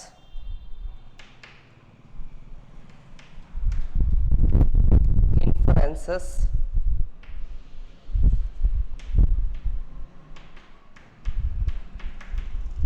omissions,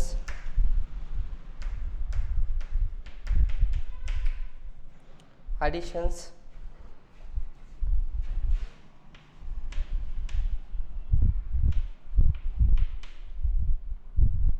abbreviations, etc. ಹಾಗಾದರೆ ಇಲ್ಲಿ ಫೂಟ್ ನೋಟಲ್ಲಿ ಎಕ್ಸ್ಪ್ರೆಷನ್ಸ್ನ ಅಬ್ಸರ್ವ್ ಮಾಡ್ತಾ ಹೋದರೆ, foot note it is generally return below the table, ಟೇಬಲಿನ ಬಿಲೋ ಬರಿತಾ ಹೋಗ್ತೇವೆ ಅಂತ ಹೇಳಿದ್ದಾರೆ ರಿಟರ್ನ್. ಓಕೆನಾ? ಹಾಗಾದ್ರೆ ಟೇಬಲಿನ ಬಿಲೋ ಅಂತ ಬಂದಾಗ, ಸೊ ಟೇಬಲಿನ ಬಿಲೋ ಈ ಸೈಡ್ ಆಗುತ್ತೆ. ಇದರಲ್ಲಿ ಲೆಫ್ಟ್ ರೈಟ್ ಅಂತ ಅವ್ರು ಏನು ಹೇಳಿಲ್ಲ, ನೋಡ್ತಾ ಹೋಗೋಣ. ಎಕ್ಸ್ಪ್ಲೇನಿಂಗ್ ಇನ್ ಬ್ರೀಫ್, ಇದರಲ್ಲಿ ಏನು ಎಕ್ಸ್ಪ್ಲೇನ್ ಮಾಡ್ತಾ ಹೋಗ್ತಾರೆ, ಬ್ರೀಫಾಗೆ ಒಂದು ಎಕ್ಸ್ಪ್ಲನೇಷನ್ಸ್ ಇರಬೇಕು. ಒಂದು precisely clarifying anything special referring to the table, ಟೇಬಲಿಗೆ ಸಂಬಂಧಪಟ್ಟಂಥ ಸ್ಪೆಷಲ್ ಕೆಲವೊಂದು ಆಸ್ಪೆಕ್ಟ್ಸ್ಗಳನ್ನು ಒಂದು ನಿಖರವಾಗಿ ಕರೆಕ್ಟಾಗಿ ಬ್ರೀಫಾಗಿ ಕ್ಲಿಯರಾಗಿ ಎಕ್ಸ್ಪ್ಲನೇಷನ್ಸ್ ಇರಬೇಕು. ಅದು ಯಾವುದಾಗಿರ್ಬೋದು, ಸಚ್ ಆಸ್ ಕನ್ಕ್ಲೂಷನ್ಸ್ ಕೊಡೋದಾಗಿರ್ಬೋದು. ಒಂದು ನಾವು ಟೇಬಲ್ನ ಸ್ಟಡಿ ಮಾಡುವಂಥ ಪರ್ಪಸ್ ಏನಿದೆ, ಸ್ಟಡಿ ಮಾಡಿದ ಮೇಲೆ ನಮಗೆ ಫೈನಲಾಗಿ ಅಲ್ಟಿಮೇಟ್ಲಿ ಏನು ಗೊತ್ತಾಗಬೇಕು ಆ ಒಂದು ಕನ್ಕ್ಲೂಷನ್ ಗೊತ್ತಾಗೋದಾಗಿರ್ಬೋದು. ಅಥವಾ ರಿಮಾರ್ಕ್ಸ್ ಅಂತ ಅಂದರೆ ಇಲ್ಲಿ ಏನಾದರೂ ಒಂದು ಹೇಳಿಕೆಗಳನ್ನು ಕೊಡೋದು ಅಂತ ಹೇಳ್ಬೋದು. ಏನು ಹೇಳಿಕೆ ಕೊಡ್ಬೋದು ಅಂತೇಳಿ ನೋಡ್ಬೋದು. ನೆಕ್ಸ್ಟ್ ಇನ್ಫರೆನ್ಸಸ್ ಅಂದರೆ ಕೆಲವೊಂದು ತೀರ್ಮಾನಗಳನ್ನು ತಗೋಬೇಕಾಗುತ್ತೆ, ಆ ತೀರ್ಮಾನಗಳನ್ನು ತೊಗೊಳೋದಾಗಿರ್ಬೋದು. ನೆಕ್ಸ್ಟ್ ಒಮಿಷನ್ಸ್ ಅಂದರೆ ಇಲ್ಲಿ ಏನಾದರೂ ತಪ್ಪುಗಳಾಗಿರುವಂಥ ವಿಚಾರ ಬಗ್ಗೆ ಆಗಿರ್ಬೋದು, ಟೇಬಲಲ್ಲಿ ಏನಾದರೂ ತಪ್ಪಾಗಿದ್ರೆ. ನೆಕ್ಸ್ಟ್ ಅಡಿಷನ್ ಅಂದರೆ ಎಲ್ಲರಿಗೂ ಗೊತ್ತಿದೆ ಅಲ್ವಾ, ಸೊ ಅಡಿಷನ್ ಮಾಡೋವಂಥ ಪರ್ಪಸ್ಸಿಗೆ ಯೂಸ್ ಮಾಡ್ಬೋದು ಅಂತ ಹೇಳಿದ್ದಾರೆ ಕೂಡೋದಕ್ಕೆ. ನೆಕ್ಸ್ಟ್ ಅಬ್ರಿವೇಷನ್ಸ್ ಅಂತ ಹೇಳಿದ್ದಾರೆ. ಅಬ್ರಿವೇಷನ್ಸ್ ಅಂದರೆ ಏನಲ್ಲ, ನಥಿಂಗ್ ಬಟ್ ಈಗ M stands male, F stands female ಅಂದರೆ ಎಮ್ ಅಂತ ನಾವು ಇಲ್ಲಿ ಬರ್ದಿರ್ತೀವಿ. ಎಕ್ಸಾಂಪಲ್ ಕಾಲಮಲ್ಲಿ M column, F column, T ಅಂತ. ಎಮ್ ಅಂದರೆ ಏನು, ಮೇಲ್. ಎಫ್ ಅಂದರೆ ಏನು, ಫಿಮೇಲ್. ಟಿ ಅಂದರೆ ಏನು, ಟೋಟಲ್. ಈ ರೀತಿಯಾಗಿ 1 or 2 ವರ್ಡ್ಸಲ್ಲಿ ನಾವು ಏನು ಕ್ಯಾಪ್ಷನ್ಸ್ ಅಥವಾ ಸ್ಟೆಪ್ಸಲ್ಲಿ ಯೂಸ್ ಮಾಡಿರ್ತೀವಿ, ಅದನ್ನು ಫುಲ್ ರೆಪ್ರೆಸೆಂಟೇಷನ್ಸ್ನ ನಾವು ಒಂದು ಅದರ ಸ್ಟ್ಯಾಂಡ್ಸ್ನ ಅಬ್ರಿವೇಷನ್ ಬರೆಯೋದನ್ನು ಅಬ್ರಿವೇಷನ್ ಅಂತ ಕರಿತೀವಿ. ಅಂಥ ಅಬ್ರಿವೇಷನ್ ಫೂಟ್ ನೋಟಲ್ಲಿ ಇರಬೇಕು ಅಂತ ಹೇಳಿದ್ದಾರೆ. ಹಾಗಾದರೆ ಈ ಫೂಟ್ ನೋಟಲ್ಲಿ ಏನಾದರೂ ಸ್ಪೆಷಲ್ಲಾಗಿ ಕ್ಲಾರಿಟಿ ಕೊಡುವಂಥದ್ದು, ಒಂದು ಡಿಸಿಷನ್ ತೊಗೊಳೋವಂಥದ್ದು, ಅಥವಾ ಏನೋ ಒಂದು ಮಿಸ್ಟೇಕ್ಸ್ಗಳಾಗಿರ್ಬೋದು, ಅಡಿಷನ್ಸ್ ಆಗಿರ್ಬೋದು, ಒಂದು ತೀರ್ಮಾನ ತೊಗೊಳೋದು, ಏನಾದರೂ ಈ